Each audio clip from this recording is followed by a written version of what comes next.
Well, hope it stays alive. Now, after dying, I'll just continue from where we were.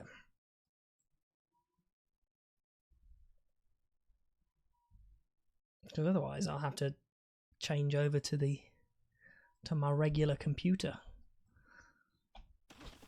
Undo the damage. I might need to. You know what? I'll skip back. I'll skip back to a couple minutes because I didn't notice when the stream died. So we'll go for here. Ronan's coming forward. Slightly more passive castle position for his forward castle than I expected. Satsuma lands. We're going to try and throw down a castle of our own to help, put some support in. But I think we're going to be a little bit behind in placement. I think this castle could still have been further forward. I think our position is still pretty good. I think we, with the towers and the fact that we had a decent archer mass and its Ethiopians, it's going to be pretty hard to deal with this. Tusky is a little out of position on his scouts, but it just needs to be that wall. Castle will come up. Much nicer timing for the Spanish as we start pumping out some conks. But what's the Huggy plan? Let's try and wall them off.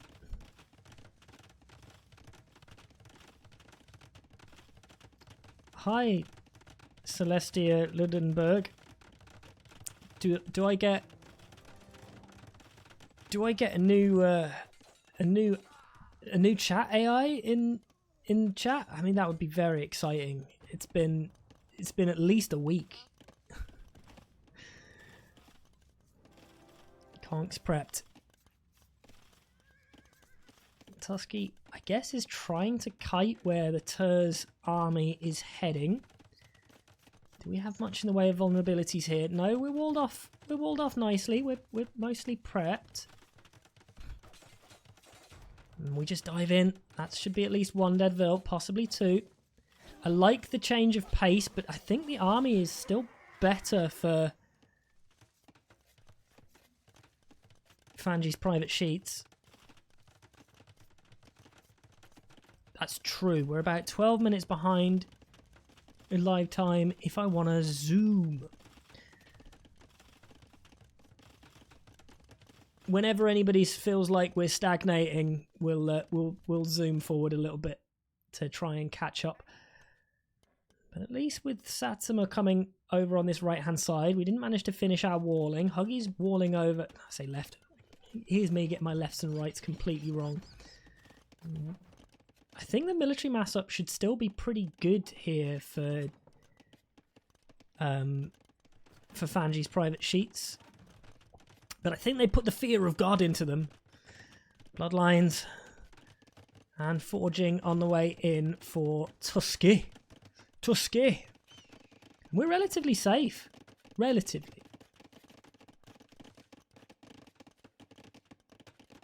Especially with that second TC down. Blocking off the gold.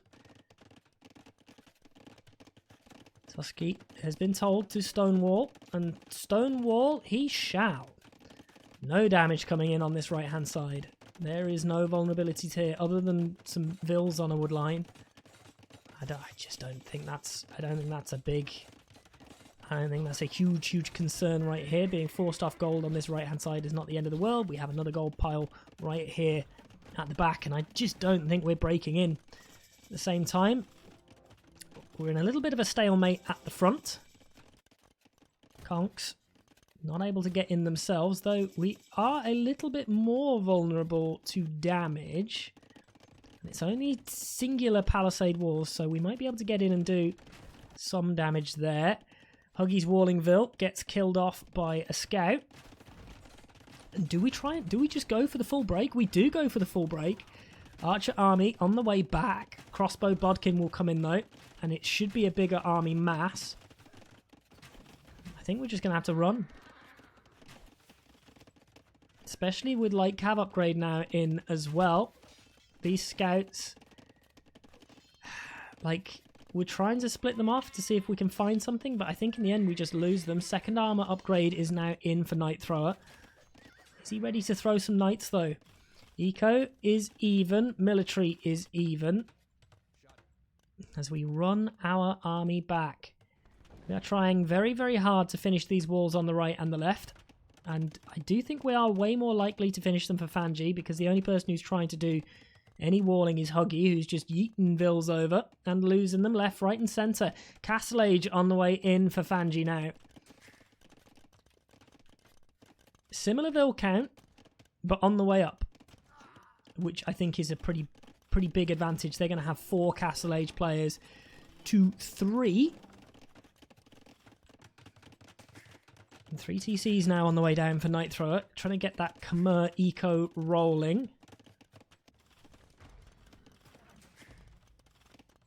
But we will have finished our walls, and I think that sets us up to be in a pretty good spot. Tusky clearing up the last of the knights over here from Knight Thrower, especially with the support of Pete. There are 40 crossbows on the field to 39. And we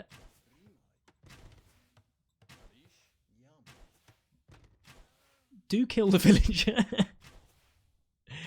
Nice to have at least stopped the walls from finishing. But we are blocking off the sides quite nicely. Got some patrols over on the left-hand side, but it would probably be pretty good to get something over on this side. They knew the timing of that was important. They actually just delete the stone wall. Do we even spot them? Yes, we do. Spot the small army. Loop round with our light cav. We're going to clear that. Fangiville goes down. Crossbow's good though. We clear the conks. Are the conks like unupgraded? Possibly.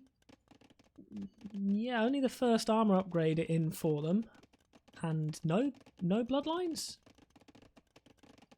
So yeah, not particularly brilliant conks. Military actually looking pretty good over on this right hand side. 46 crossbow to 28, but it's crossbow, knights, and war wagons. So, you know, if they were taking that fight together, genuinely all they need is some kind of siege support. Like, we could make a petard, blow up the petard, and our reinforcements would be having a way better time over here. Knights being thrown away to the crossbow mass though, so we weren't looking over there. All the while, we're trying to break in over here. We do a nice, tidy, quick market wall for the Khmer to stop them getting in. That was really nice. Crossbows coming in though to chase them away, and it's pressure. It's pressure all sides. We now have some Knights of Tusky to help back up our ally, but at the moment it's not a fight that we can really take. Ballistics on the way in, and Huggy finally lands in Castle Age himself.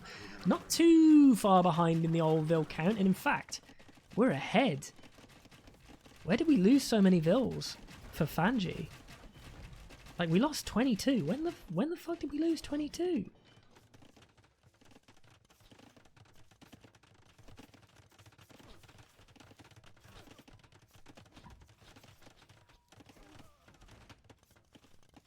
Still only 4, 5? I thought those were just small little walling pick-offs. 6, that was another walling pick-off. When did 22 Vills die?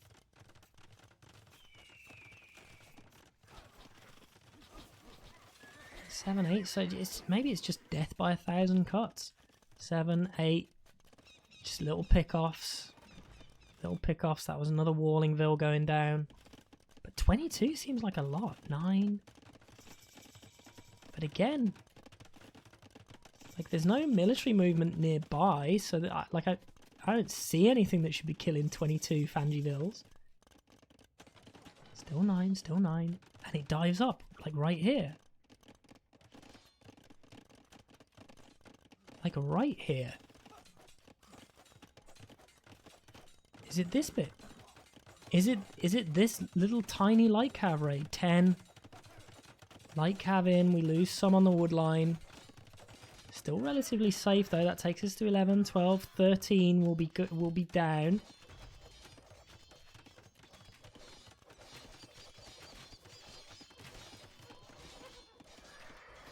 But that's still not 22.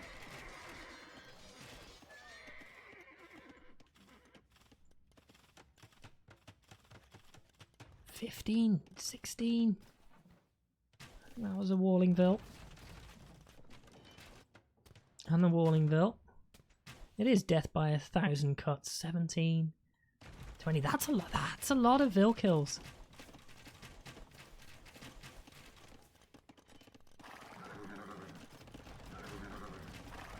Like that's a lot of Vil kills. There's pressure now. I think Lions on a Ters's overall position because of Fanjis eco is probably a little bit better. Ronan having the eco high for their team as the Spanish on our 4th TC. So we go for a ram. Like this is kind of nice. This is kind of nice. Castle will go down. Nothing to stop it. No military in play. And even if there was, that's a lot of rams. And it was just as we went for our imp click up as well. What a groovy castle push. All the while, like, we're thinking that we were starting to end up in a pretty good spot for them. But with this castle push, we're gaining some ground. And killing off Huggy is really nice. It levels this out. Again, means that eco stays overall pretty balanced. Fanji's making the best of it. How's this coming down? And it's just, this is a massive Pete Ethiopian crossbow army. Huggy loses his TC, but we do have a 2nd and a 3rd over to the left and right. We push the army back, but this has given us time. Imp on the way in for Night Thrower, Ters, and Satsuma. Huggy just needs to stay alive. Anybody even close to Imp? Over on the other side? Yes. Pete should be our next one up. And we're not a million miles off, actually, for the Spanish. It looks like the Spanish are trying to sort of buy their way into play. So we'll be on our way up for both Pete and Ronan, I think, in but a second. Our eco seems pretty nicely set up for Tusky, but we invested quite a bit into Castle Age. But we won't be too far behind now that we have all of our upgrades in. So we're just waiting for Imp. Going to try and get our upgrades. Huggy has at least nearly finished walling off on the right and the left. And is used to being dead in these sets. Definitely used to being dead. Okay, well, we can scooch forward a little bit as we are going to stagnate in the early Imp timing as we wait for our upgrades to come in. And actually, yeah, everybody's in Imp that we expected to be in Imp. Fanji, obviously, still quite a chunk behind. Quite a bit of rebooming that we need to do. Did try and go for a defensive castle, but it is going to go down to the Trebs that are coming out from Ters. Military is in favour of Team Fanji, but I think most of that is actually the crossbow mass. The Ethiopian crossbow mass is huge. Like 79 crossbows is definitely a number. It's not, it's 81. 81 crossbows. Is that too many? I don't know. We have markets prepped for trade. Cavalier is in for the Khmer. Still, I mean, it's a pretty good boom here for Ronan. He might be a good guy. But what's the plan? With 124 Vils, are we going... Well, and actually, it looks like we're still making and still queuing. So what do we go for? Do we just go for Supremacyville Rush? Is that the play? It doesn't look like either team managed to sneak a Ville. So now we're in a situation where I guess we just have to hold now until Fanji is in a position to join in. Again, both Fanji and Huggy G not a million miles away from each other in terms of eco. Probably expect to see Fanji starting to add stuff in more usefully. But see, the thing is Fanji is far more integral to their team's success than Huggy is. Huggy's job is to just die slowly and see if we can do enough damage. Trying to take this engagement against the larger Ethiopian army mass before crossbow and chemistry is in, arbalest and chemistry in, is maybe a smidge risky. I think this is a fight that actually seems pretty close. Like, it's super close. It's super close in numbers, but it should still favour the Ethiopian Arbs, right? Like, just the speed of the damage that they can output. Mayans are supposed to have the numbers. Ethiopians the speed. The entire Kavar army mass is gone from Night Thrower. What is Night Thrower mixing in? Monks, grab some relics. We're still pumping out some Cavalier. Kind of need some siege on the field, I feel. Going for halberdiers and squires. As I think this army is, like, we're holding. Turs trying to micro this down, but again, it's Ethiopians with numbers. So far, decent fight. First siege is out for Pete. Just having some chip damage would be handy, but we get picked off by small numbers of arbalests. Trades are good. Military advantage still pretty much in favour. No longer in favour of Fanji's private sheets. You look away, and it's now Lions on a Turs with the overall military count. As it's only, it's literally, it's just Pete. The number's not there for anybody else. Trade prepped to be started with Ronan. It isn't quite there. We're almost at the point where there's enough trebuchets actually to start putting some pressure onto Pete's units as well. Magical. Fletching on the way in for Huggy. Is that for range on our towers and castles? It might be. Tend not to expect Bulgarian archers as a general rule of thumb. And Bulgarian skirms are meh. But I guess, you know, they're better than nothing. It's just, do you really want to see skirm out of somebody who only has 84 villagers? Probably not. It's more vills than Fanji has right now, and more than Fanji can contribute. Paladin on the way in for Ronan, though. Spanish Paladin could do wonders here. There are a number, so do we want to be diving in just yet? Probably not. Halbs are already prepped though. Halbs already in play. Paladin will finish. And we're missing our last attack upgrade as well. Decided to go for chemistry first. Probably want to get some bombards out, I imagine, which would be useful, but this army is so hard to deal with. Elite War Wagon on the way in for Satsuma. Trade prepped. And all the while, what's the Huggy plan? Conics, Mangonels. I think one of the best additions that we could have would be some siege onagers coming out of the Bulgarians. Not that we can do that just yet, because we need to actually go imp. I completely forgot that Huggy's still not imp.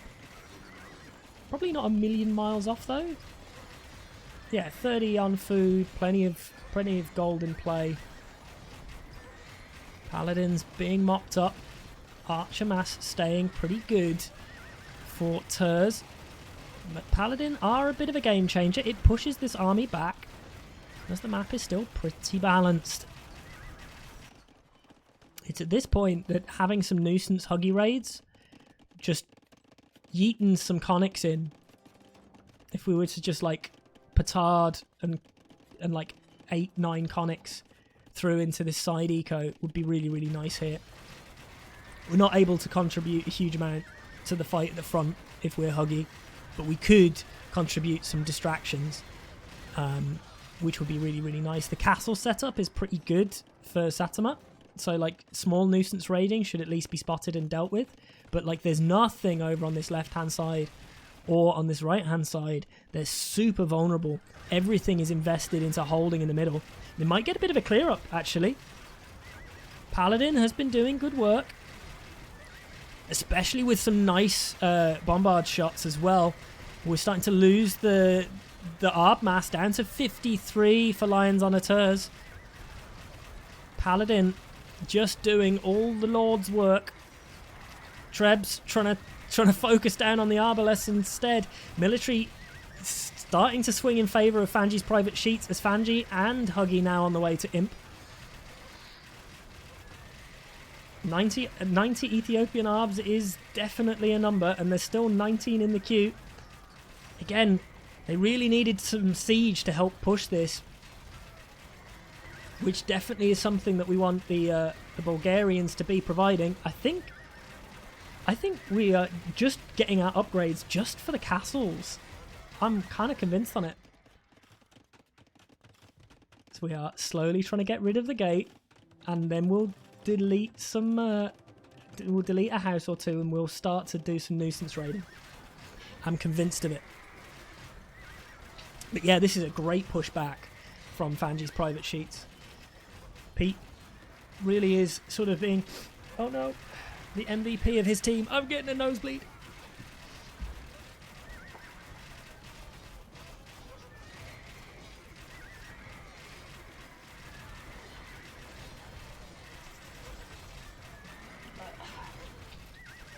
Let's just shove that up there and keep going. And keep going. Just imagine that I channel my inner Huggy G, and even when everything starts going wrong, you keep chugging along. keep chugging along. Well, we've pushed back 80 Arbs.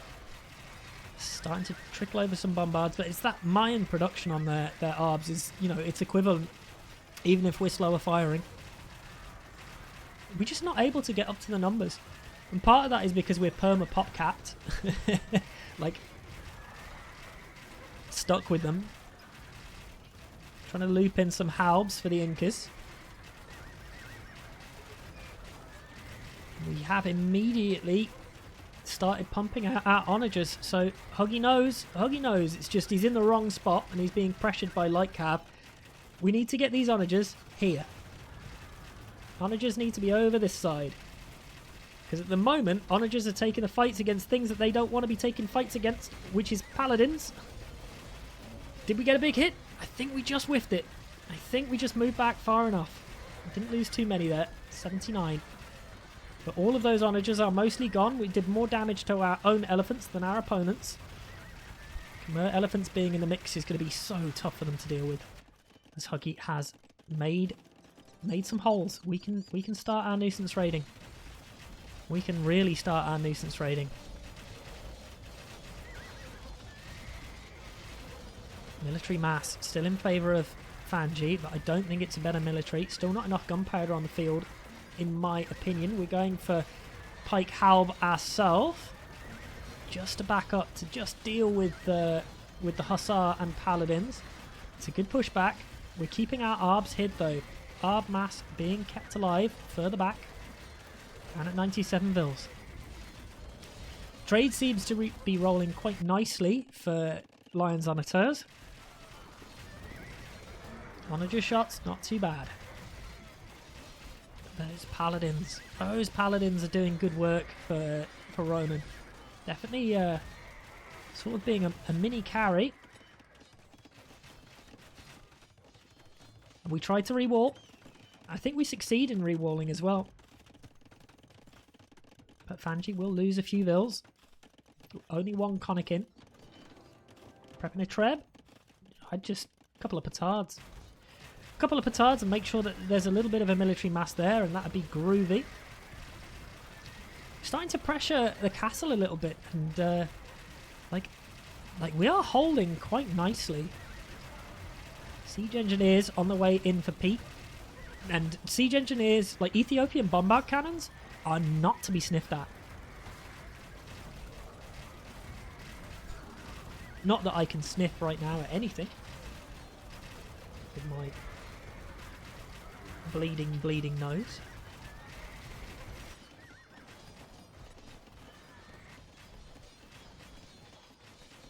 The walls are finished. We get chased back. And fortified wall is in as well. So I think we're... I mean, it's a slog. I think we're holding. I think there is a mild advantage for Lions on Auteurs. But everybody's back in the game. Everybody is sort of at their pop and mount. The problem is Huggy doesn't really have the military on the field just yet. But it should be there. We certainly have the... We certainly have the military, like the res for it.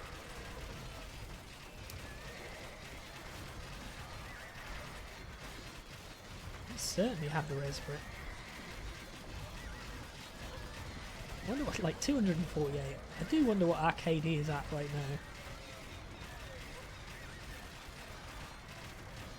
now. No food left on the map at all. God.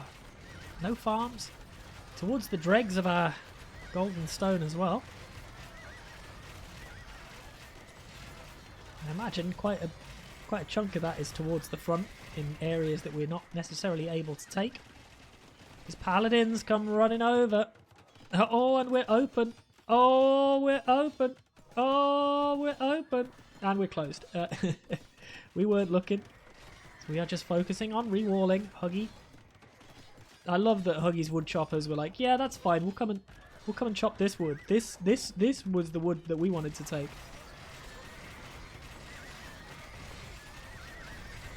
Score is definitely lying. I think quite a lot of the score is probably down. Well, it's definitely not. It's definitely not in the Architects. Like, look at how well Pete's done at keeping his units alive, man. Like, what's our military KD? Yeah, look at that. 3.79, coming up to 750 kills to 192 deaths. So you know, Pete doing the Lord's work, but everybody else, like Tusky is having a mare. Tusky is having a mare when it comes to KD. Just full hussar. But is there anything else that we want the Tatars to be doing here other than full hussar? Like in this situation, we're dealing with gold units. And like that's fine, right? And we're putting some good pressure in. He's been consistent in sending units over. Satsuma going for a small Korean tower push. I mean, we're getting more castles up. I don't know, Matt. Like.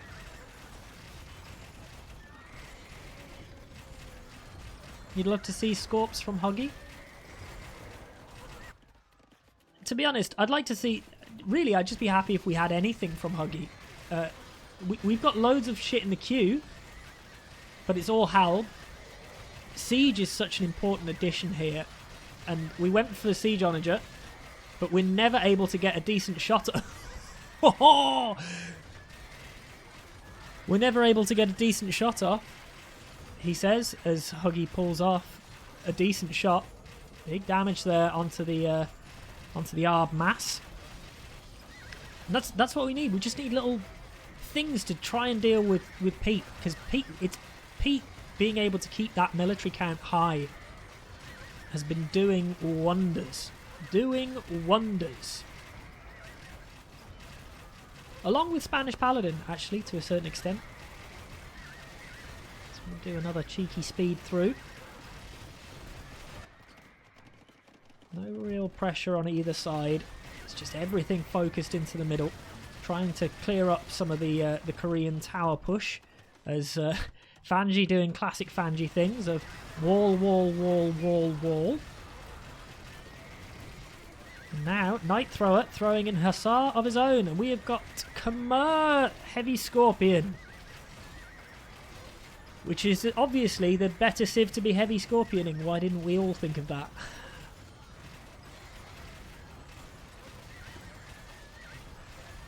Is definitely the case. Military still in favour of Fanjis private sheets, but I'm sure if we're looking at pure value, it's with the siege on the field, we are looking a smidge better.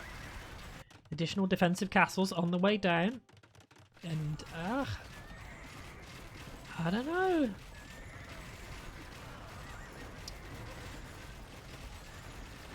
Is Halv even worth it here from the Bulgarians? I think I just want siege. We do have 11 siege onagers. I guess we don't really have a huge amount to deal with Hussar spam. But it's like if we can push them back, if we can make sure that the small numbers of paladins and Hussars don't pick off Huggy's onagers. I really want Huggy to be coming over with the onagers from the other side, because they're always exposed and we keep losing our onager. That was a nice attack round.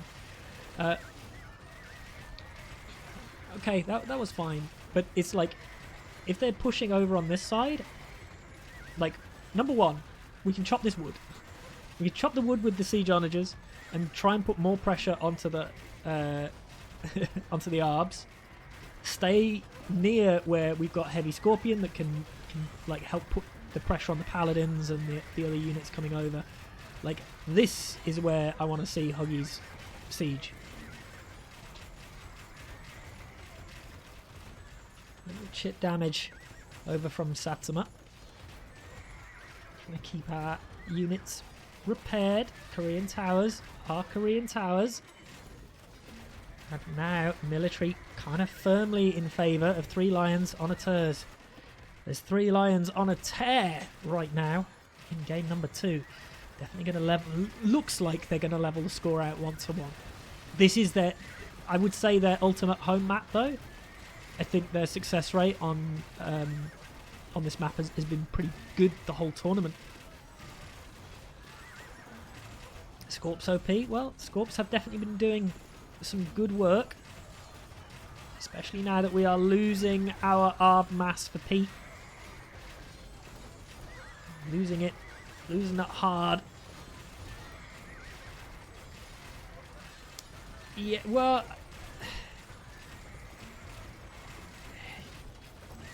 I really like the addition of bombard cannon. I don't think we've got enough halbs in the mix. The Arb were doing great things, and admittedly he hasn't replenished any Arbs in a while. This is just his leftover Arbs from way earlier.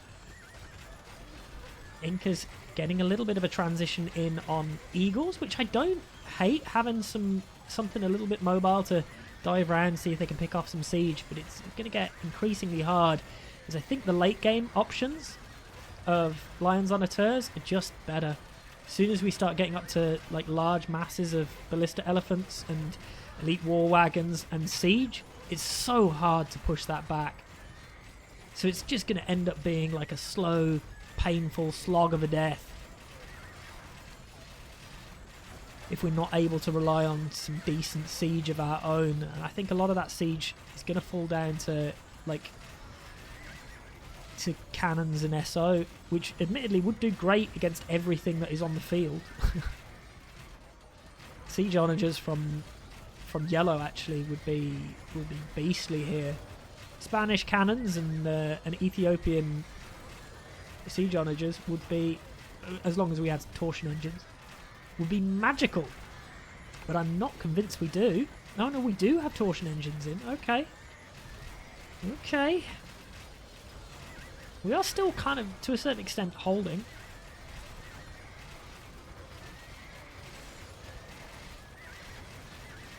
Oh yeah, get some Korean SO, especially because we're not going to be able to see them for very long.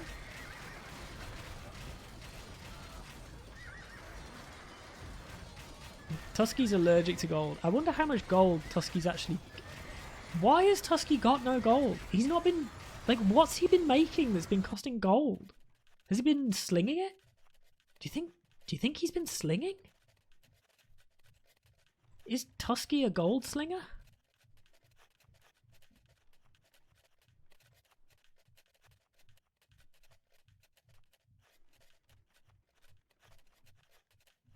Not really. Like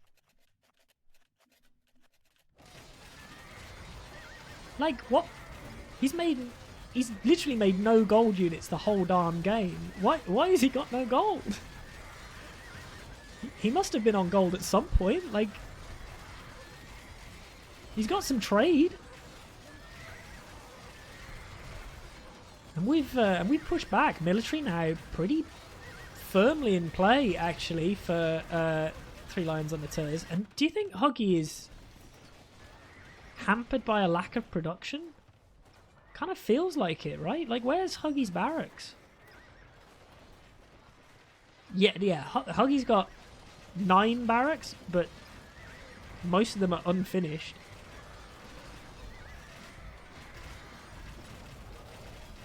Yeah, it's a good point. I'd sort of forgotten to a certain extent Spanish trade. As yeah, we're now fighting with everybody at the front, and Huggy's just not there. We don't have the production at the back of this. We don't have the siege at the back of this either. We're up to a pretty sizable mass of bombards, and what I think was looking like a really good game for Lions on the Turs, but 10 minutes ago is not looking so comfy now. And I think a lot of it, I'm sorry to say, I think quite a lot of it is down to the fact that Huggy had fuck all production. Like, fuck all production. Everybody else pumping out units left, right and centre, and Huggy's like, oh no, it's fine, we'll make like 3 halberdier at a time when there's 1.5 billion arbalests on the field. Castle goes down. That, and we didn't do any... We had a window to do so much raiding, and we didn't get round to it at all. So now it's a Mitchie-like push through the mid, and it seems like this Mitchie-like push through the mid is now being slowly and steadily won by Fanjis private sheets. As it is skirm in play from Turs. Mayan skirms. No real Arb mass in the queue. Prepping Onager, but there's quite, again, I'm pretty sure there's quite a lot of bombards knocking about.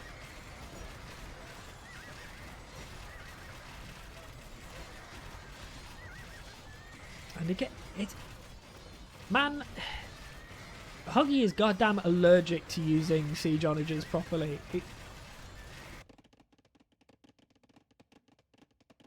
Like, allergic. Though I do like that we've fixed our trade. That's nice. But we're open. Our military mass has collapsed. We've allowed Paladin to start trying to get in. Nice little war loss. But, like, we're not stopping this. Okay, we stopped it. Groove. Okay. Eat my words. Spanish trade really has kicked in something rotten, hasn't it? It really has. Ronan doing good work. We are not able to deal with this push at all, and we've got siege ramming. Tusky's making a gold unit? It's a battering ram! And some trebs! Just a regular old battering ram. Yeah!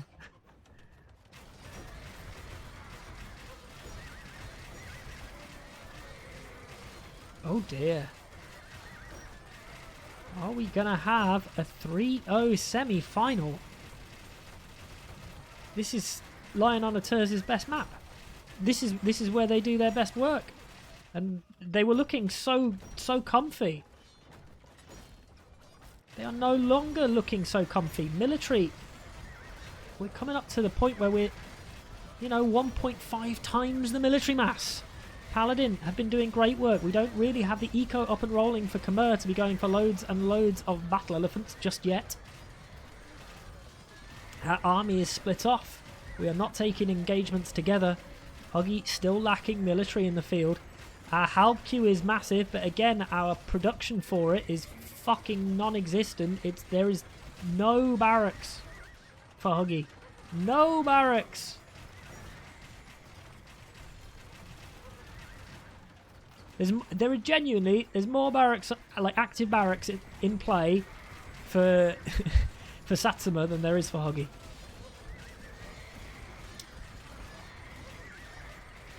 Satsuma has no stone, loads of gold though. Satsuma has gold for days.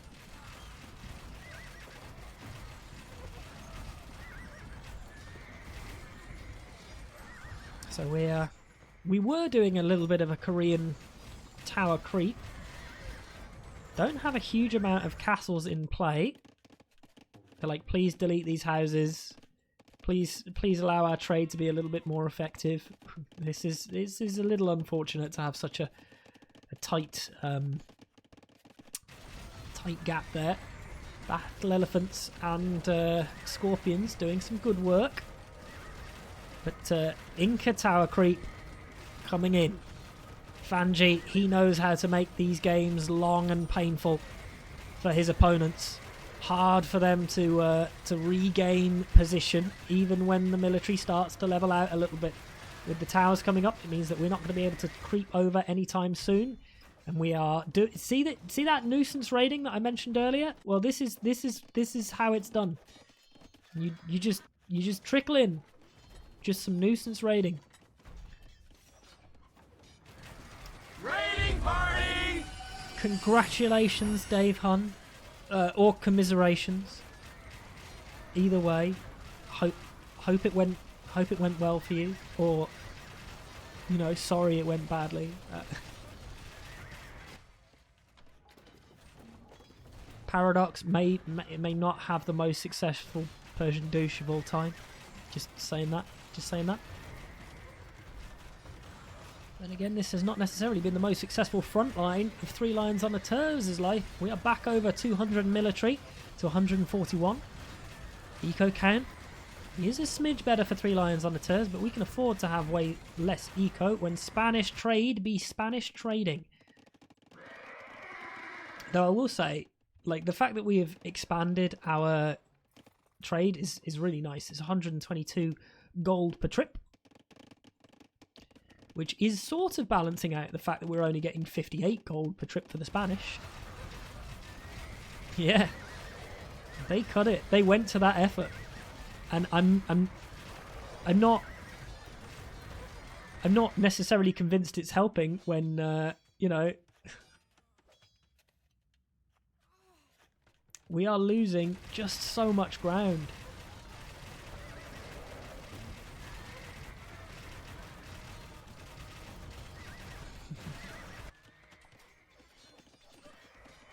As we still... Yeah, thank you. Wall the damn hell up. Huggy. Wall the damn hell up. At least we got some crepos. We've just been trickling in. It's been such a good little nuisance raidy play. So many towers. Oh my god. And I think the Siege Ram edition has been really, really good, actually, from Fanji.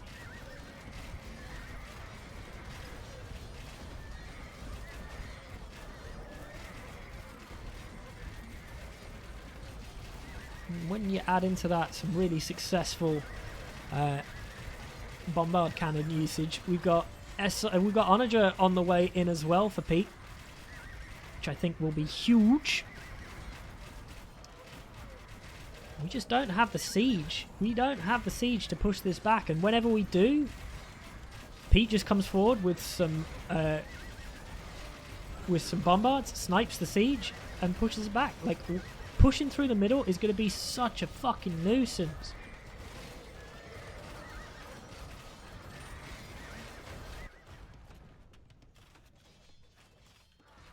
At least we finished off walling-ish over here. As the trickle has, to a certain extent, been stopped.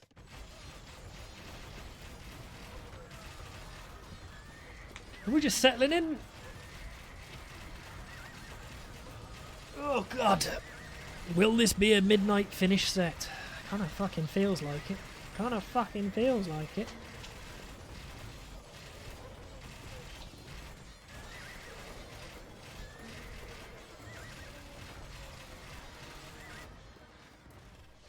Do you remember when I said,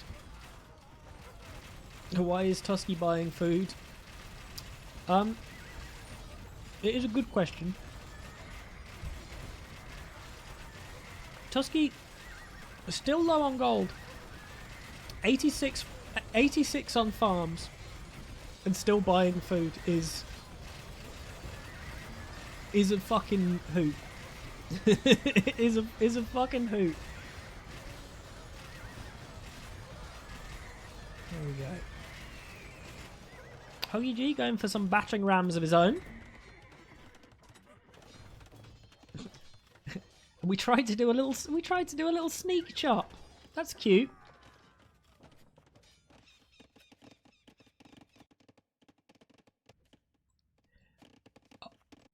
Oh.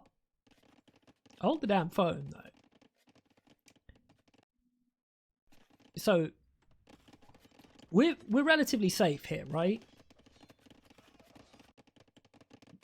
We can sneak chop here though. We could just be in.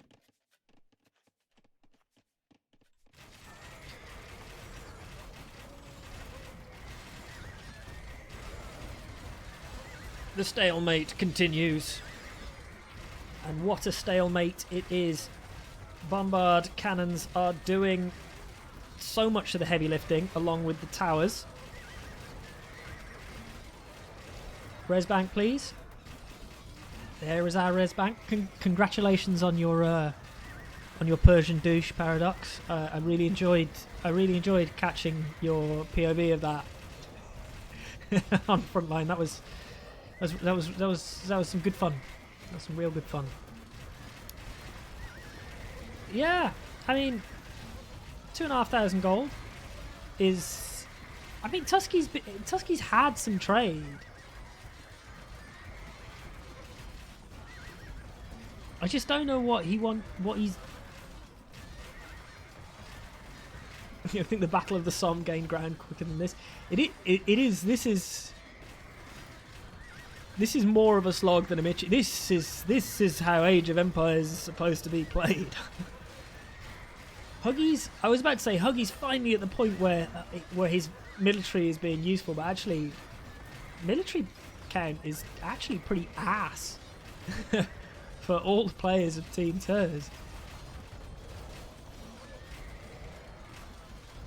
Production can barely keep up with the amount of units that are dying.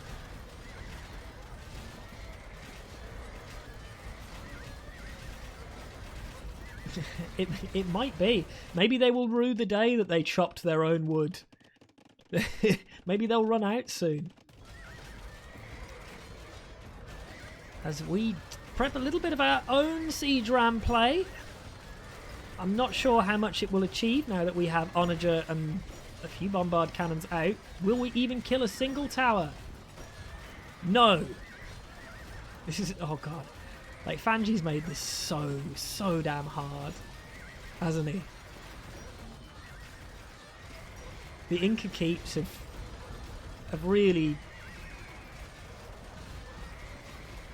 done a bit of a number. But battle elephants, they can to a certain extent ignore. And the back and forth continues. It's back and forth. Military count much closer now. To be honest, anything useful from Huggy at this stage would be nice. I'm not saying Huggy has been underwhelming in this game, but there is a reason why Huggy's score is the lowest on his team. The reason why Tusky's score is the lowest on his team is because Tusky is allergic to gold, but Tusky has at least been adding in trebs and has been trying to, join in with that. Satsuma going first. Yeah, I'm just bleeding from my face.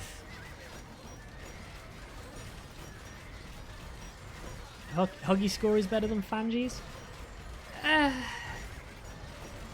It's true, but I think that's because Fanji has transitioned completely to spamming Halbin. And has been for a while, so I bet a lot of what we're getting from Fanji has been like a really low KD, while Huggy has not necessarily been doing that, because we've been able to be going for SO and getting a few real leveling shots. Turs has overcooked his eco. It's a little high. It's a little high.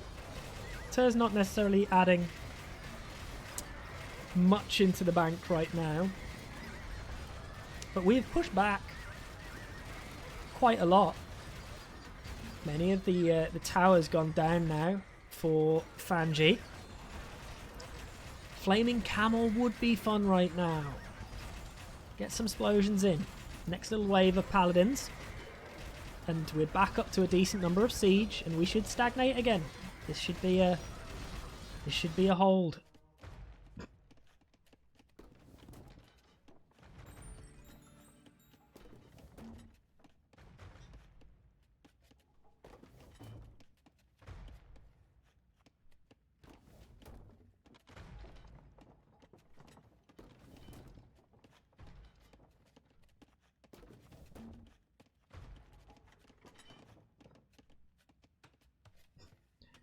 Well, Tusky notices it. Eviscerated.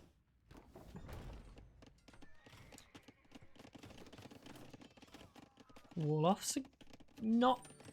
The wall-offs aren't bad, actually.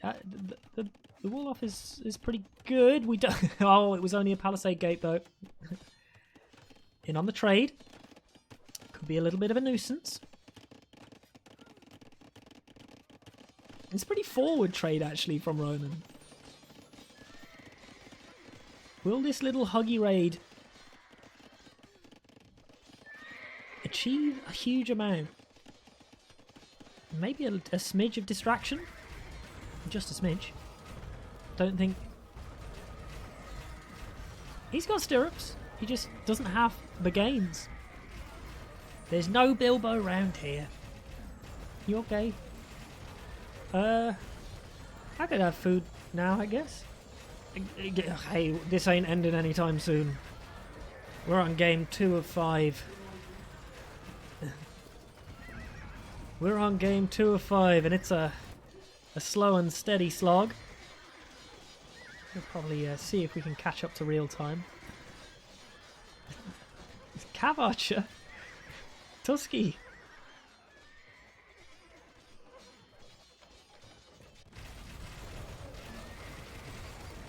Siege Onager is now in.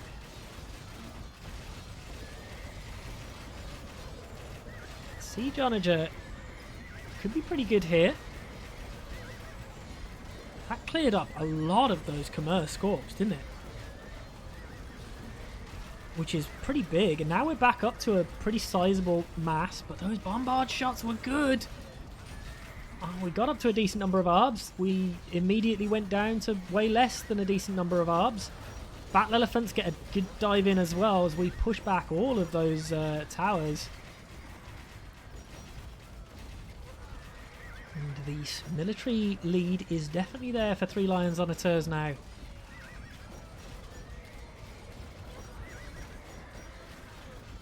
The Flaming Camels would legitimately be quite good against the Battle Elephants and War Wagons, right?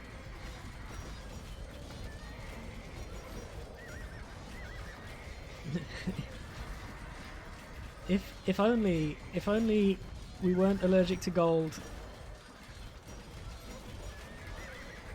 But Cav Archer not doing this. We are trickling over heavy scorpions from a siege workshop at the very, very back of Night Thrower's base. It's like, it's fine. It'll reach the front eventually. We'll get there in an hour or two. It'll be there. Thank you for my dinner, darling. That's very kind of you. as they can't hold this anymore, right? Like, this isn't a holdable thing. Late dinner, yeah, it's a very late dinner. Now that it's 10, it's because we normally wait until the stream is finished, but these guys didn't start until 8. Now it's coming up to 10. We are 2 hours in. This game on its own has been going on for most of the time for this stream. I don't think it has much more legs in it though, unless we've got the timings for a transition. But no, we're trying to go into skirmisher. Tusky wants skirmisher.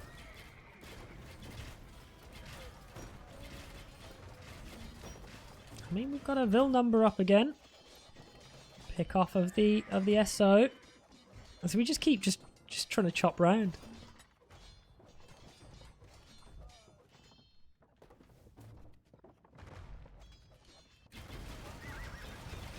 Paladin getting a nice dive in over on the right hand side. But it's a decent amount of siege onagers now. Like a properly decent amount of siege onagers, as long as they don't get picked off.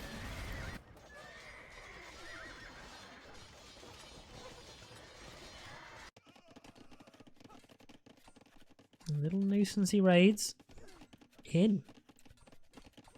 Love it. Love it. And it's mostly unnoticed as well. Ronan losing Vils. Not necessarily the end of the world though. We have 144. And we still have some in queue. Actually, we've only got 74. We're still making a few. But Paladins, they cost food as well. So we are now just spamming our eagles into the back eco. That's what kind of happens when we're pushed a little bit further back. There's so much production to get through though. And the trade is at least relatively safe, and there are castles there.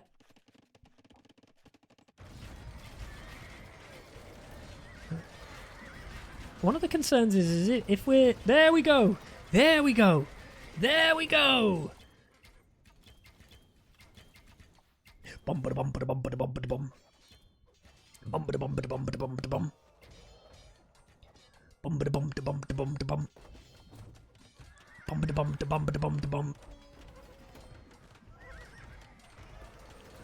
Bum ba bum ba bum ba bum ba bum. Well, I mean, it did some damage to us. Now they're just going to trickle in. Blowing up.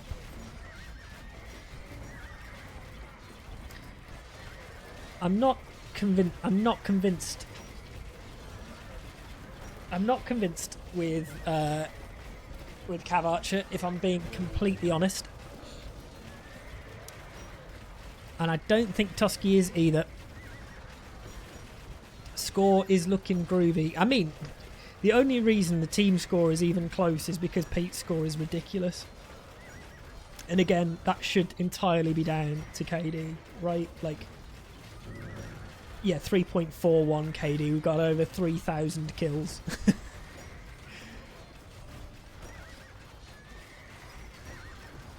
So, yeah. So much of that is ARB play, but quite a lot of that was down to how well we've managed to do with our siege as well. But the military is effectively mopped up. We're 2-1 now in military numbers. Eco falling behind. Raids in on the trade. Hoggy mixing in some two-handed swordsman, which is at this stage a decent enough addition.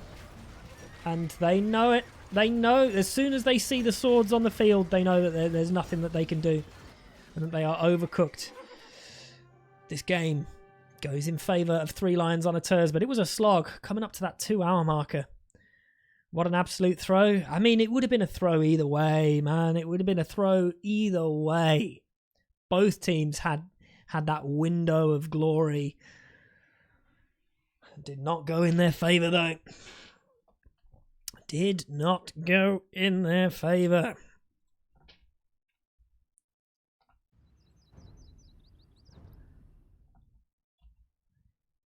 Three lions on a Turs.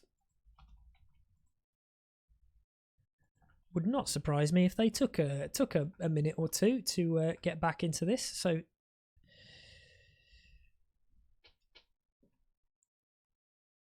front line, they managed to get the win that they needed.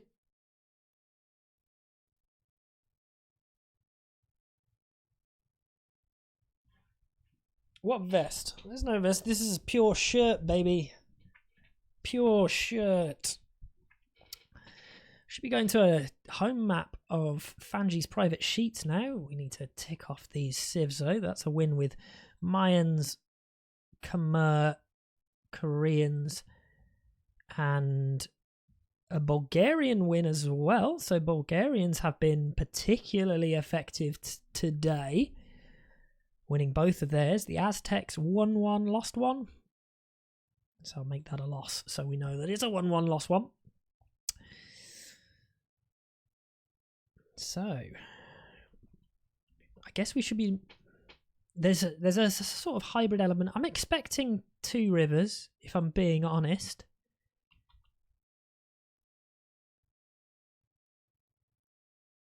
Yeah, if only Tusky wasn't just like huffing horses. Tusky's like you know, like a 15-year-old girl from an upper middle class family. He was just like, oh, I just love me some horses. I just get some ponies. I'm going to the stable. I love horses. It's like, okay, I'll make a range. What should we do with our archery ranges? You know what? We'll make some horses.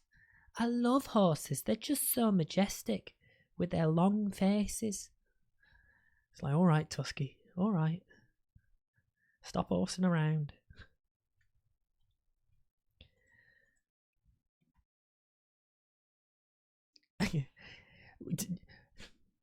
I don't only make swords, Tusky. I make swords and more swords.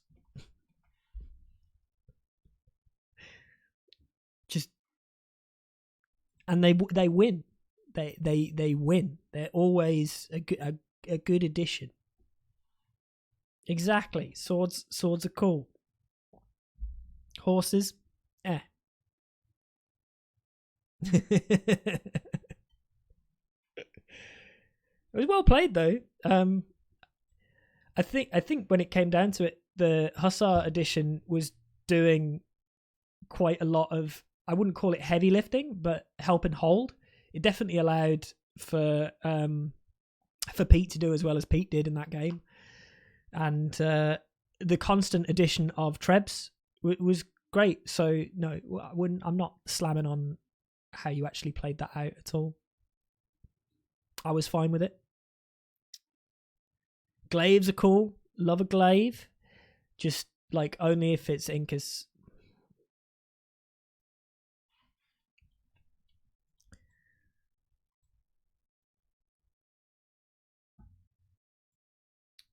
Do you think Ters has subbed himself out? He's gone, that's too much.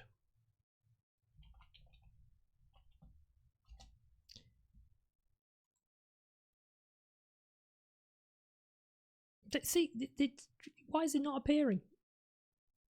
SMH. So I was right. It is indeed 2 rivers. And we will try and catch ourselves up to a realish time this time round. Welcome to game number 3 of 3 Lions on the Turves versus Fanjis private sheets in the semi-finals of GB Draft 2, GB Draft 2025. Been a bit of a slog of a set, but a pretty decent one, as I think we all hoped it would be for a semi-final.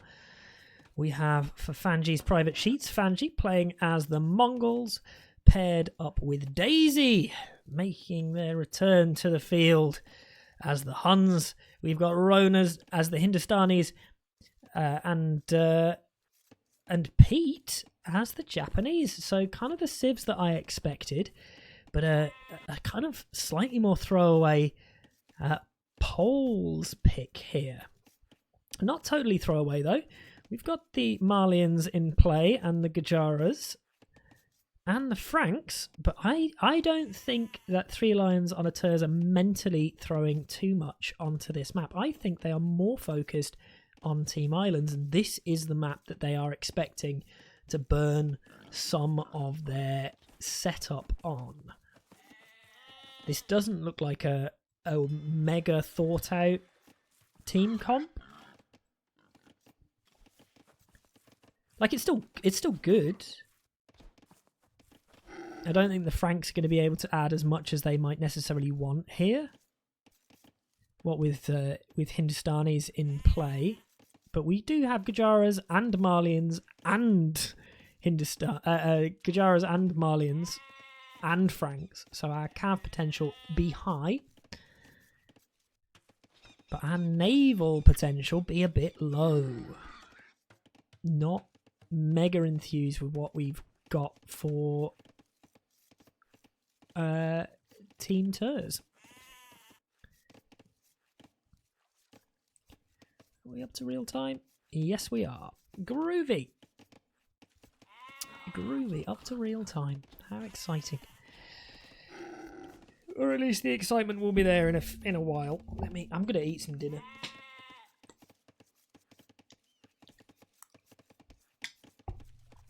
I'll even... Oh, fucking hell, she made this spicy. Jesus fucking H Christ.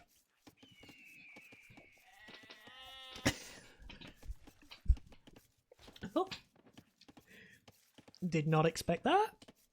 Yeah, let's make casting even harder. Melt my mouth, why don't you?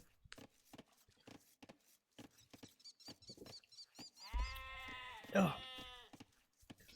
Right. Let's just turn my camera off so you don't see me suffering or bleeding from the face.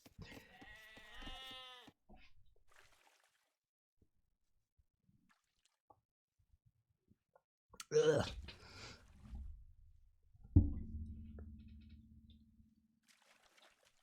You know, I get banned on.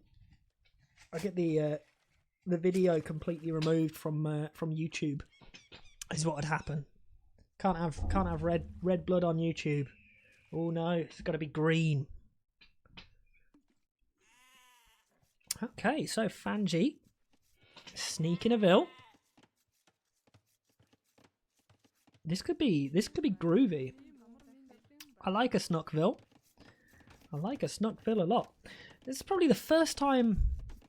I mean, Night Thrower on the flank this time, sort of breaking their traditional play that we've seen relatively successful for Team Fanji in the set so far, which is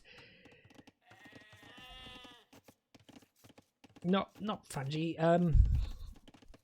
Because no, I'm mucking it up again.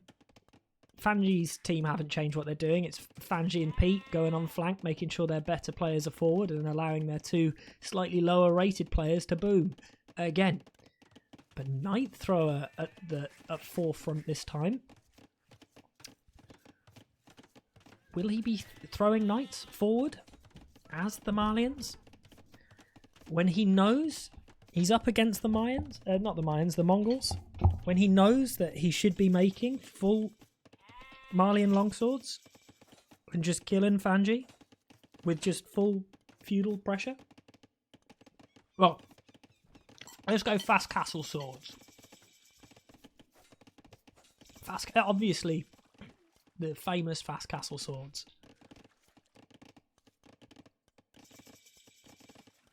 Has my face stopped bleeding? We'll give it a go. We'll give it a go. See if I can breathe.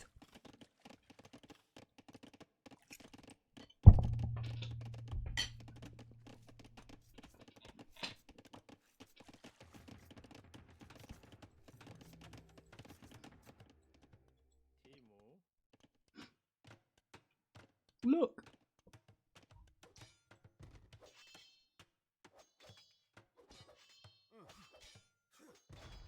Oh!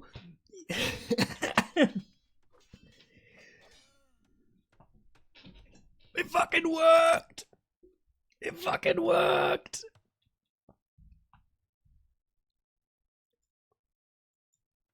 It fucking worked! The bloody swords worked! As the Vils come rushing forward, but there's no loom on them! They're unloomed Vils! Against Malian swords! That's 2 more dead! Oh, the damage!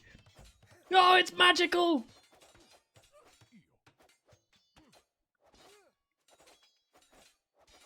Do we get one? We don't get one more. We don't get one more, but there we go. We got some value there. That's why you go swords.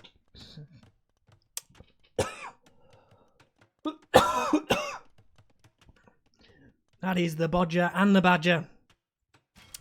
Unfortunately, not going quite so well on the water.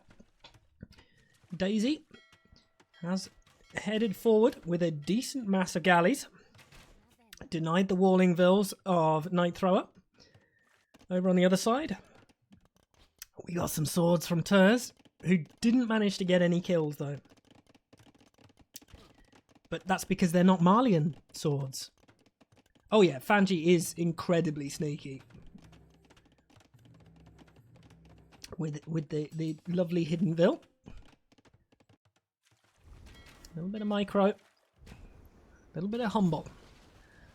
I'll go back to being invisible again now that my my sword enjoyment has happened, and I'm happy. And I'll keep quietly stuffing my face. We finish the walls. And we spot it! Yo, that's great. Can't believe we were going and outposting that. Forster Watchtower. We didn't have a barracks down. Oh dear. Oh dear, Team Turs. This is gonna get pretty rough here.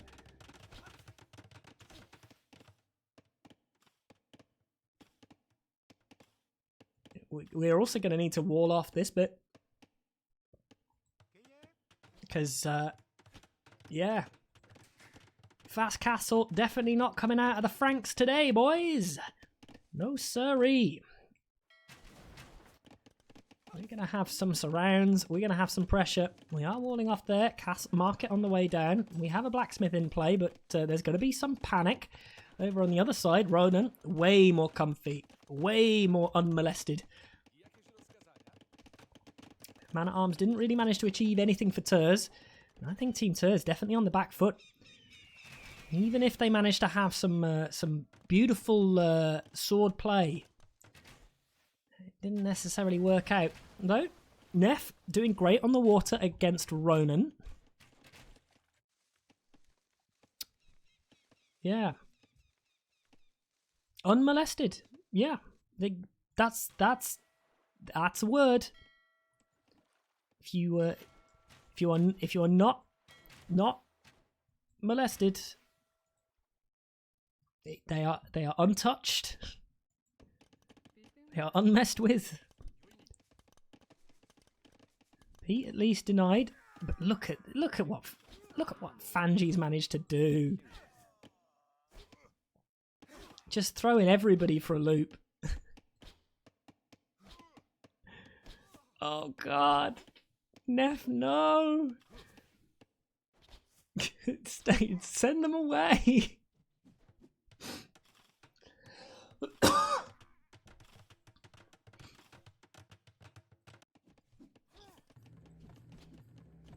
And so we're camping some skirms out over here instead, but the Vil, she's escaped to the corner. As we're just going around doing more damage.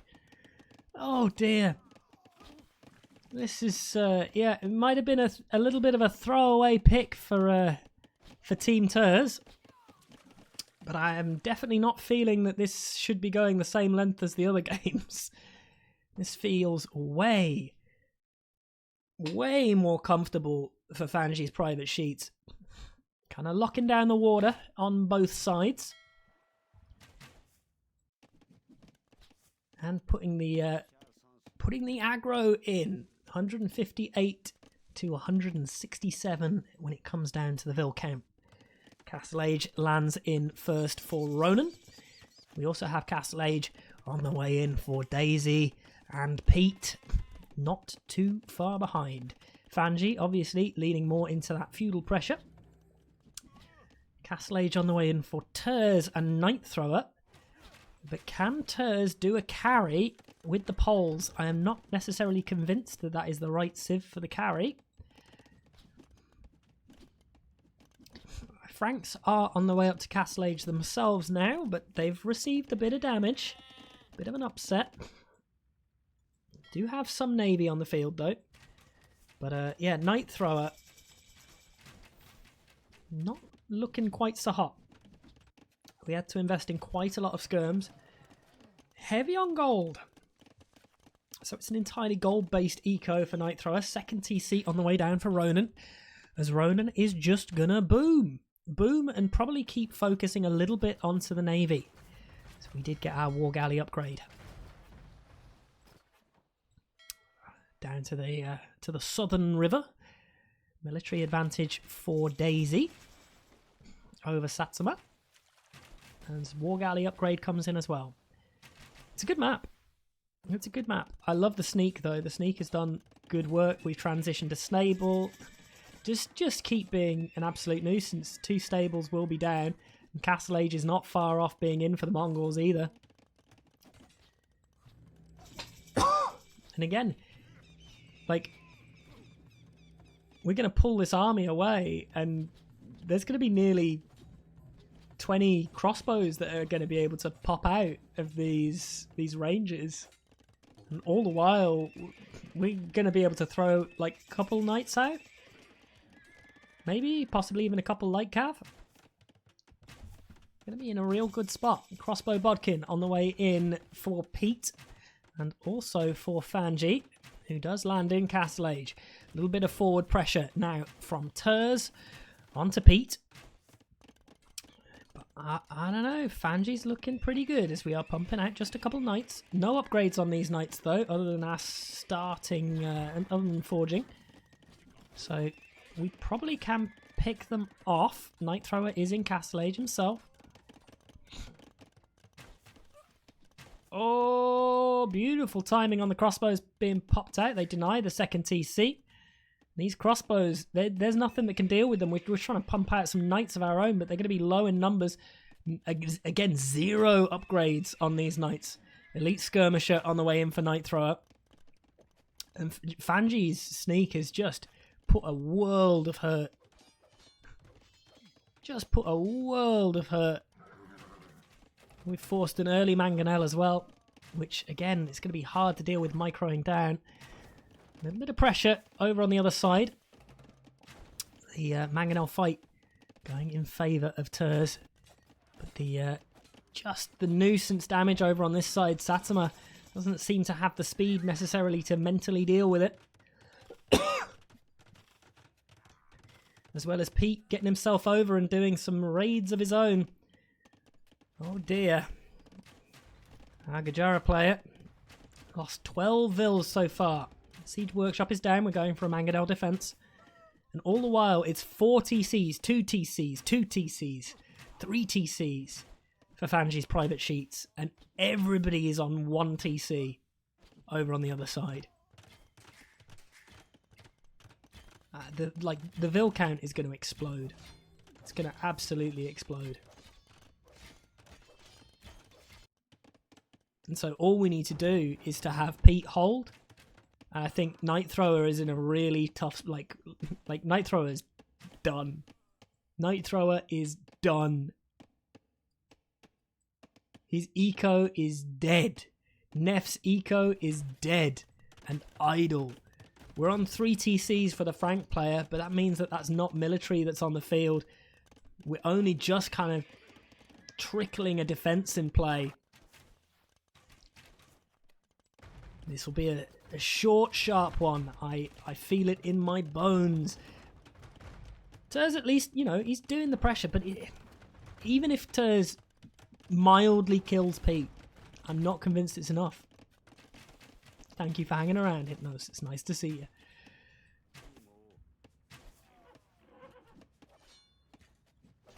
Yeah, Mangonel's being picked off. Can we at least get a swing? No. We can't. We can't even get the swing round.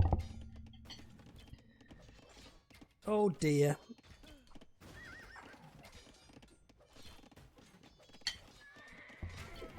Barely. I barely have a voice. And just doing this stream has caused me to have a nosebleed. So, not the smoothest of Tom casts.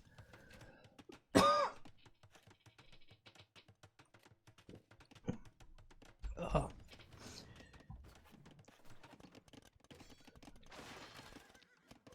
There's just nothing that they can do here.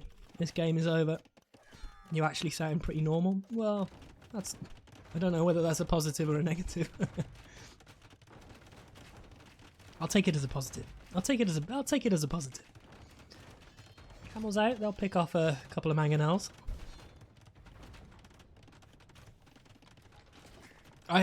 When I say I had zero voice, I mean I couldn't talk at all. There was nothing. I could only whisper, and even then, like, barely. It was the most unvoiced I've ever been. And normally it's like, when you can't talk, it's like, oh, I can't talk because my throat's sore. But my throat wasn't sore. It didn't work. Just didn't work. Crazy.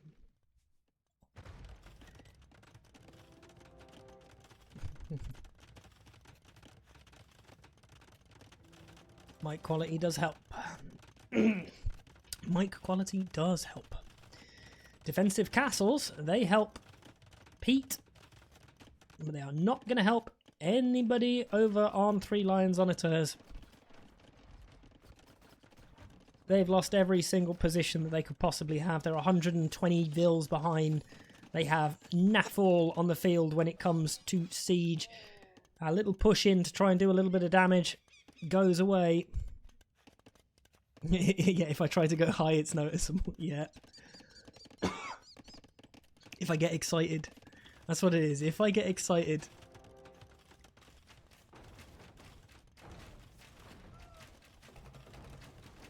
I mean, these repairs have been effective. Defensive castle not coming up, you know, smoothly, but it does come up. Pushes us back. I think that's a smidge of a nail in the coffin. Imp on the way in for both Daisy and Ronan. It's crazy that, like, the strat is just Fanji and Pete don't die. Daisy and Ronan survive.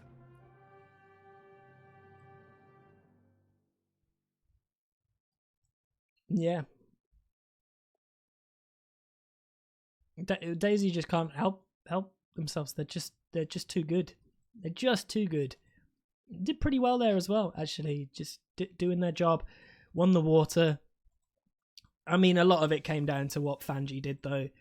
Even though we received that damage, that early sneak did wonders. And we almost found it as well, but off the back of that, we upset the 2 pocket players. And then completely snaffled Night Thrower into trying to deal with it with, like, skirm. So, yeah. Rough. As Fanji's private sheets secure their own home map. Fanji, he's such a bully, isn't he? He's such a bully.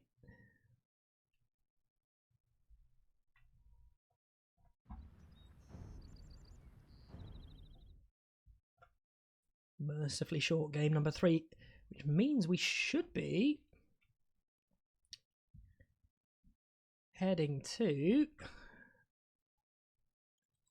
probably Crescent, I imagine. That was a loss with Malians and Franks and Gujaras. And what was our last one? Poles.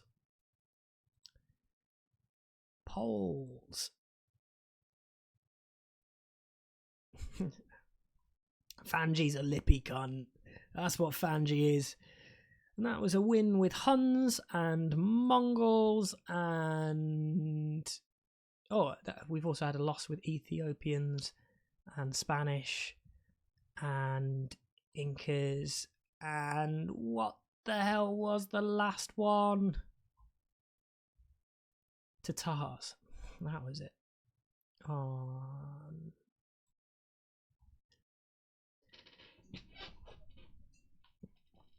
And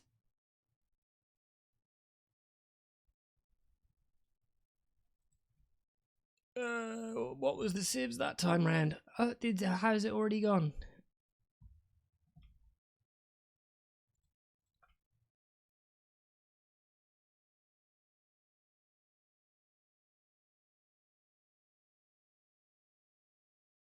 Yeah, that's what I said. I said lippy gun. Yeah. Lippy gun. That is definitely the words that came out of my mouth. Lippy gun.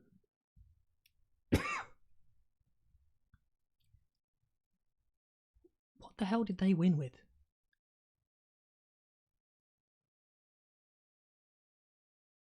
Like, genuinely. I got Huns, got Mongols. What were the other ones?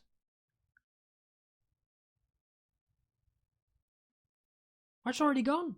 I've already forgot.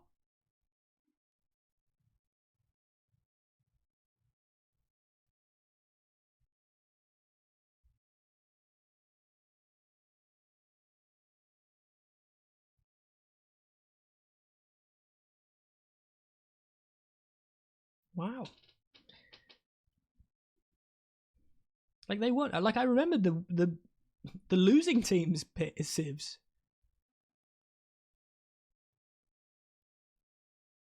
The only one I remember was Huns. The only thing that I guess was relevant.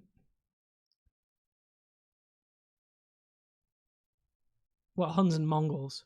I guess we didn't really look over at the other side. Just a bit of a hold.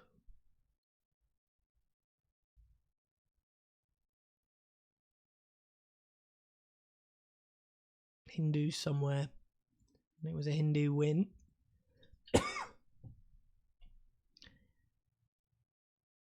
Yes, it was. I just can't remember what the flank was. I think it was like flank Sicilians or Japanese. Maybe. I just don't know.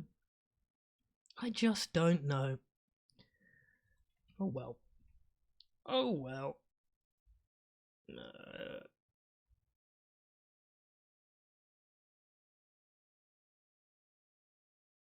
No, I don't want to join the lobby. No, I don't want to join the lobby.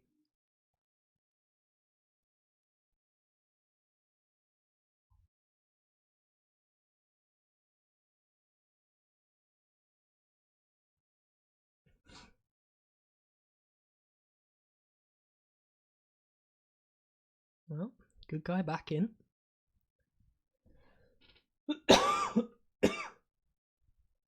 No, Daisy was Huns. Fanji was Mongols. I just can't remember what for the life of me what the fuck everybody else was doing. But I didn't look at the other side. It didn't matter.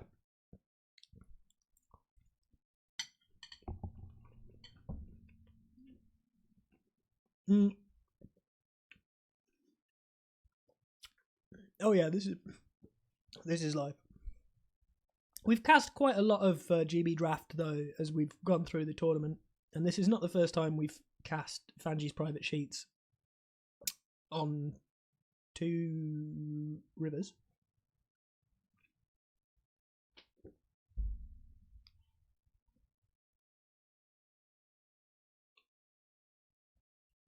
Was it a Paradox stream? Nice. Paradox is a very handy person to stream with, even if he streams in Scottish, because he's a decent enough caster and has pretty, like, he's got like Scottish Dave vibes, you know. He's got some knowledge. He's eager. He's got some opinions. It's good. I called him a lippy cunt. That's what I called him. In a little bit Cockney, I called him a lippy cunt. It was a naughty, rude swear word.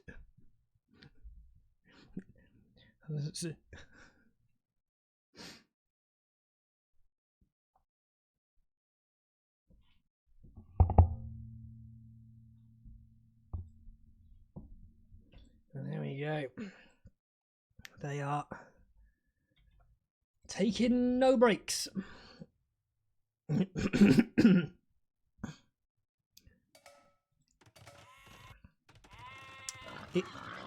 It means that he is an argumentative person.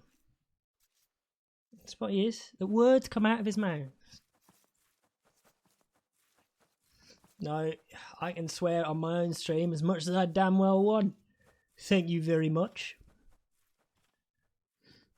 Only if I'm streaming on yours.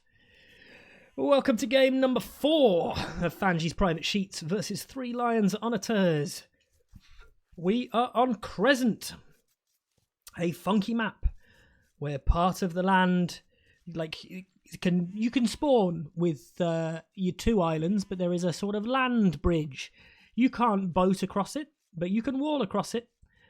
And this is a funky one. Pretty far off over to the left. It's a vibe. This is a weird gen. Do you think this is the wrong map size?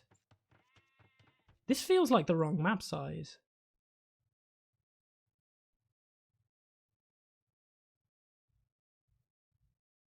Like, are they playing this on Giant?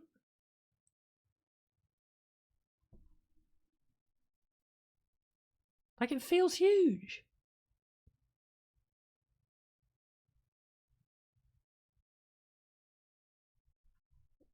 Where's the damn lobby settings?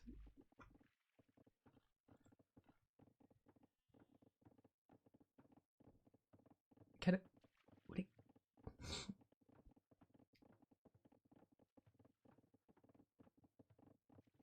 Will it not give me the? Not give me the deets? I want the deets of the lobby.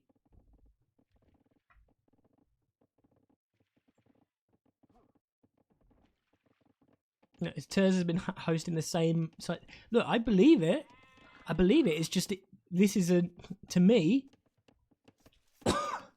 a pretty odd gen. It is not often that you see this sort of winding path on Crescent. It's a pretty small lake, and part of that is because of this position over here, and it just feels like a bit of a gap between the players. Look how far away Night Thrower is from Satsuma, and actually, all of this. It's really odd. Like Night Thrower's kind of on his own. Again, it's a weird map because you don't know who's going to end up being your land flank. Lippy, as in, uses his lips a lot, uses his mouth. Are you getting lippy with me? Are you giving me lip?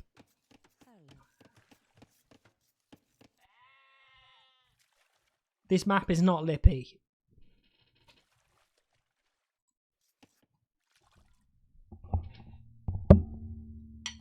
Grathrang is sometimes a little bit lippy.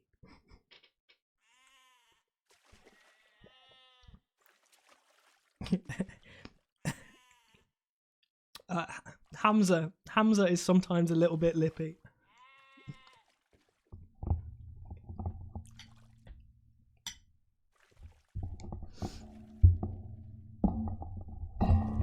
Javesty's fucking lippy. Javesty is fucking lippy.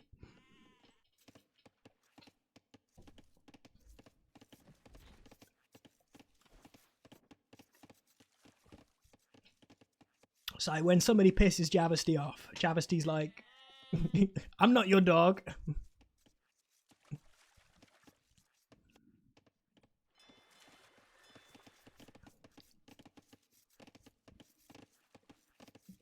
I'm not your dog. Ask somebody else. Fucking beautiful. Wouldn't we all lip a Javasty? Wouldn't we all? Feudal Age on the way in for pretty much everybody on Team Fanji. But 3 Lions, maybe a smidge behind. Everybody kind of docking on the outside, actually, which is kind of wild. Nobody dock in the middle.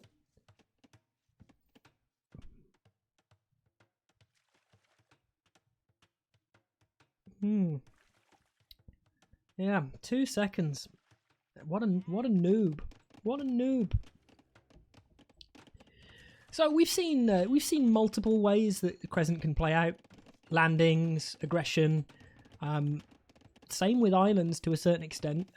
Some of the biggest failures seem to be trying to drop a landing instead of just like massing up some military at home, hopping in a transport and yeeting it over to the other side of the map and then putting some damage on. Is Daisy benched? Yes. Yes. Is the higher number flank always on the water gap? No, it's random.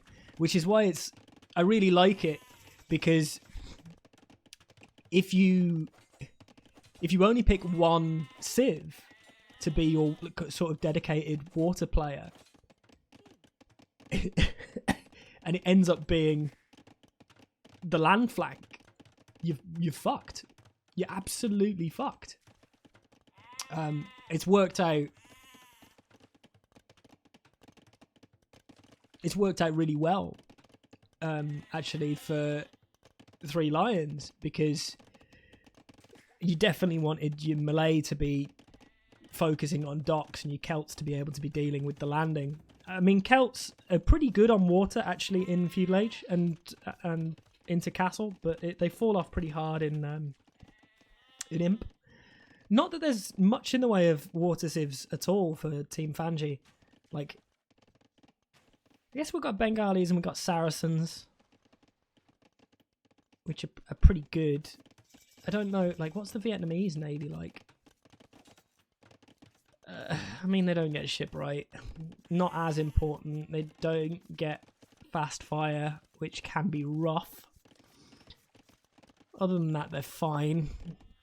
So they'll be competitive for a while.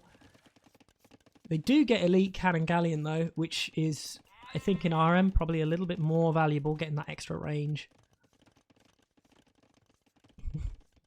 It's some kind of ASMR until I start squeaking. Then it's less ASMR-y. There we go. I love this. I love that Fanji's like, I don't. Tusky and Ronan are just gonna die. Let's just make sure I'm walling up the back of my base. Well, as the water fight goes, it looks like the Celts are doing okay. They have a little bit of a lead in numbers, but the reinforcements should be better for Night Thrower. Obviously, Malay getting some decent timings. We're a while off harbours, though, so we're still going to be good over on this side. It will mean that the back becomes very, very hard to deal with, as multiple harbours mean that you can't just beeline past them. Over on this side, fires. Putting a little bit of pressure onto Turs.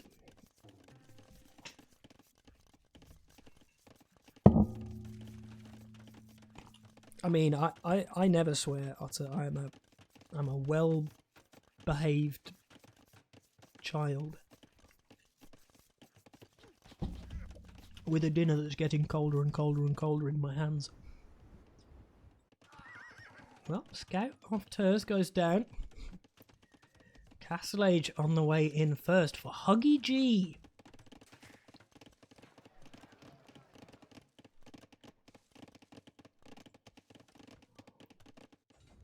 But I can't stop. We're hardcore casting. And also my nose is fully blocked. Okay, well this has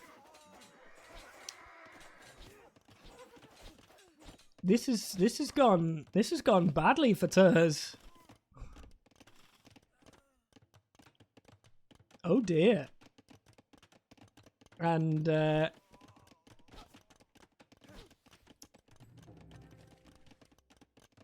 Now we split off. Do we kill Turs or just do we loop round and see if we can kill one of the other players? I think we just loop round. Tusky. Moving to see if he can find some damage. If we get all the way over, possibly to Satsuma, that could be nice. Does this mean we split off from the army? I don't know why we deleted that.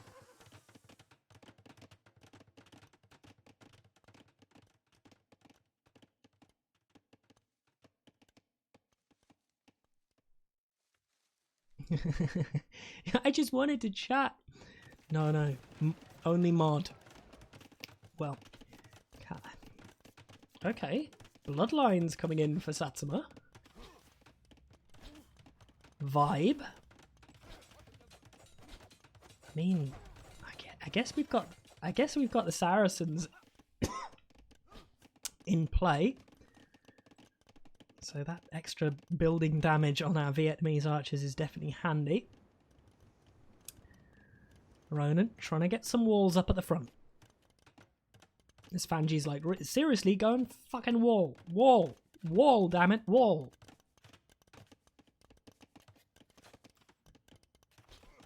Nice little dive in. This landing is successful. Fanjis private sheets have been consistently putting the pressure on 3 lions on a Turs.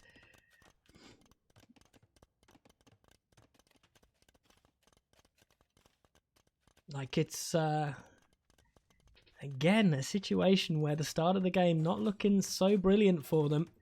Motherville going down. Turs, 7 dead eco units. A bunch of that was fish.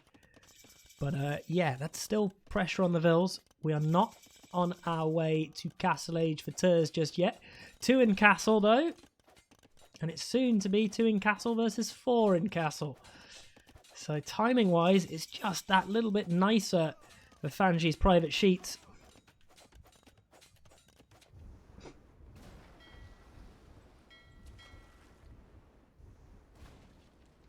I'm not entirely sure what Huggy's fast castle has necessarily achieved for us. I mean, we went for some fires, but is that what we needed? Well, we're not going to be able to get in on the land. Ronan has done a good job of following Fanji's instructions and walling. And I guess we just boom, right? I guess we just boom on up.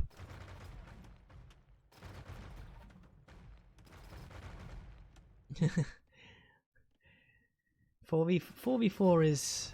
There's always so much going on. It's a work trip that you're away for, right, Otter? You're not... Oh god, am I bleeding again? Nope, just runny nose. Not a lovely holiday. Oh, defense is strong. How do we balance this out? I mean, the Vil count is not too dissimilar.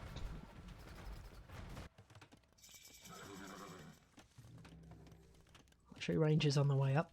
Final player from Fanji is private sheets on the way to Castle Age.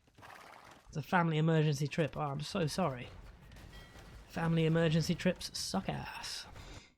They suck ass. But so does 3 Lions on a Turs's overall map position at the moment. The wall off is strong. Pete currently top score. On his flank position, he held pretty well. We do have some demo ships in play. And some more centre docks on the way down for Turs, who wants to try and wall up at the front, but doesn't look like we are able to.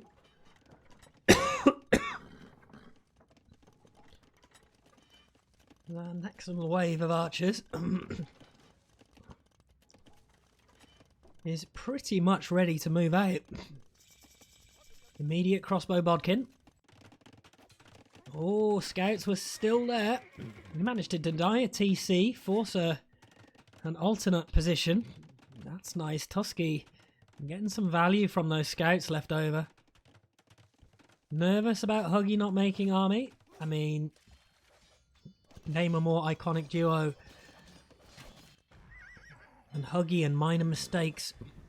He did go into Navy, but Navy in the sort of like flanky pocket is always a little interesting to me, especially because I probably would have preferred to see Satsuma going for Navy and for Huggy to be going for the Knight or Camel mass up, right?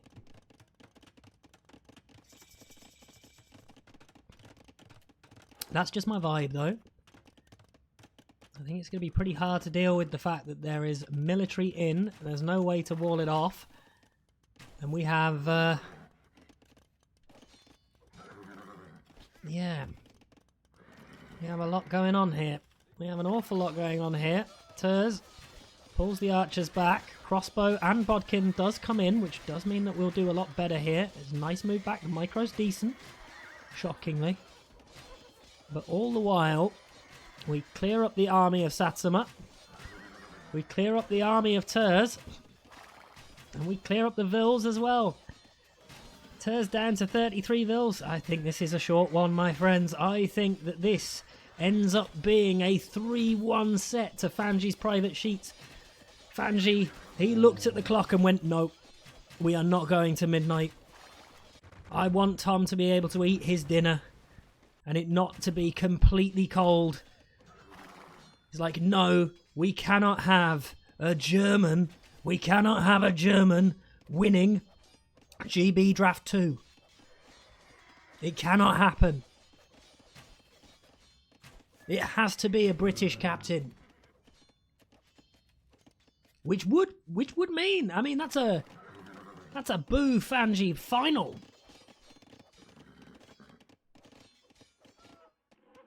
Yeah, I mean, it's not really worked out, has it? It's just not really worked out. And they're going to be on the back foot forever. 5 ever. University on the way down. Is that just to try and get ballistics? Yeah, it's just to try and get ballistics.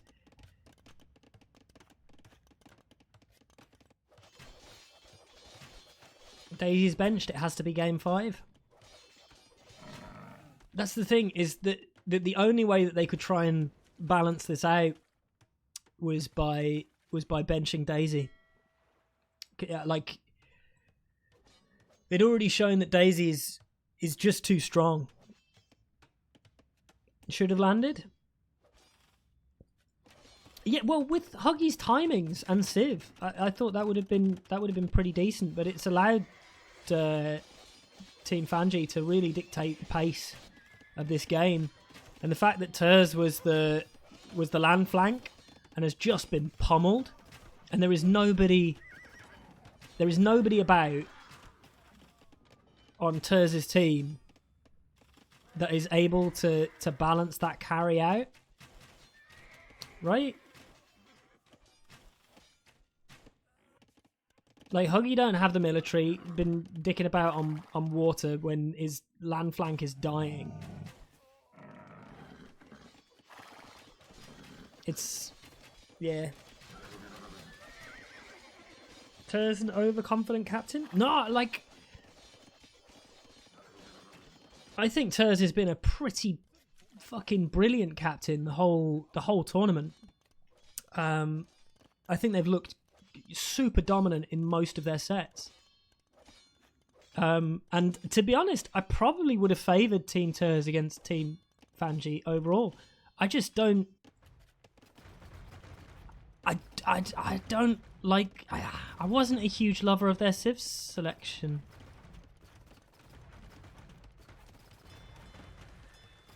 And I think the draft went quite well for Fanji's private sheets. I think they were pretty happy with it, and I think the game plan that they came into most of the games with was pretty good. Even when, you know, even the front lines loss, I mean, was on an absolute knife's edge. And they did have the best song by far, but we won't be hearing that song in the finals. Not at all. As Porter's close to being defeated. 4 vills left.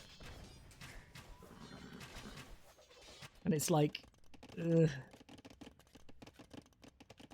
Oh yeah, those first 2 games were a slog. Game 2 in particular was long, but like really enjoyable. Like absolutely fine. Nice little loop around. Not really achieved much. And again with Imp landing in for Fanji. Imp landing in for Pete. Imp landing in for Tusky. And we're so much further behind. Like, obviously you got to play it out as long as you can. This is your knockout position. But when your captain is dead and almost close to being defeated,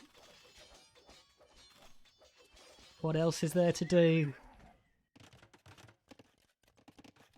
Can't even get a decent landing down.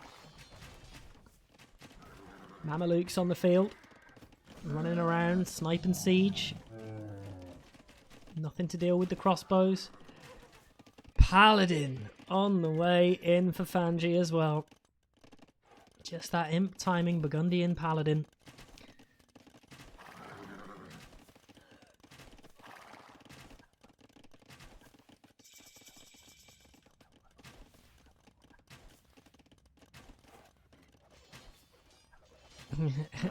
Oh, are we just mentioning Daisy's utter dominance in in deathmatch? Yeah, filth.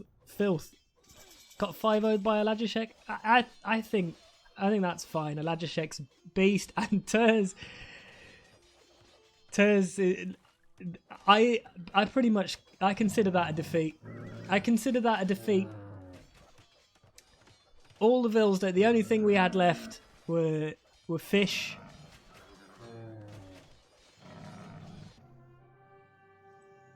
That's a captain kill.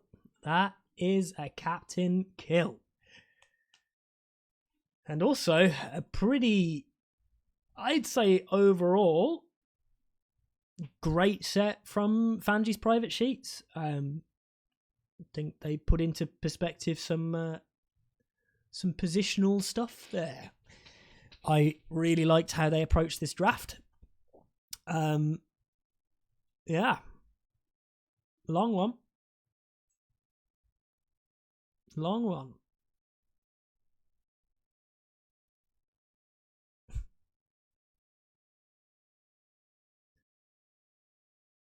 Creepy. Okay, let's go to the pub scene as we bid goodbye to Fanji's to 3 Lions on a Turs. I believe there might be a 3rd place game. I don't know if that's an official thing. I don't know, but yeah, the games weren't too stumpy at all. Except I don't know. So game 3 and game 4 I think were stumpy. I think game 3 and game 4 weren't close. Like this was completely smooth sailing for Team Fanji. And game 3 was also pretty comfy as well for the Two Rivers game. So, you know, such is life. I'd interview people, but I can't be lemoned. I'm still dying. I've got an incredibly long weekend at work. So, the pub will close. Thank you everybody for hanging out. I will be back next week. I do aim to try and cast the finals. There's no promises because I don't know when the finals will be. We just know that it will be between Fanji's private sheets and Team Boo. Yeah. Oh, thank you. I appreciate having you all here. I don't know where I'm going to send folk on to. Like, who's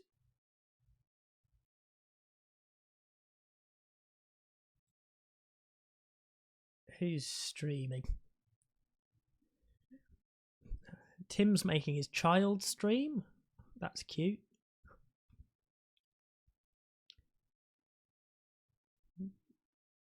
I guess we just go there.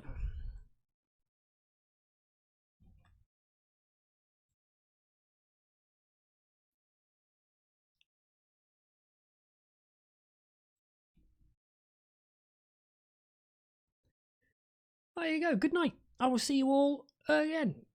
The pub's closed though, so you know. Good night.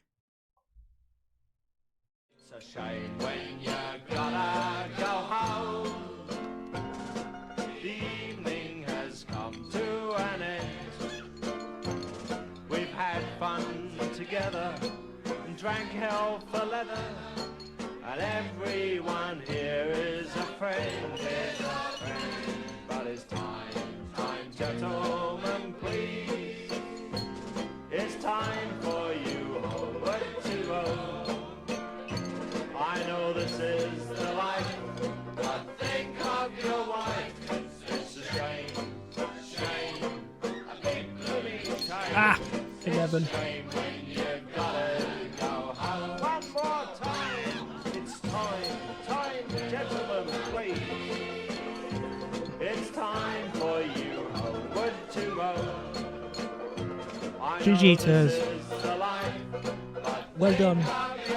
Yeah, a pretty bloody good tourney. And we're a great team to watch.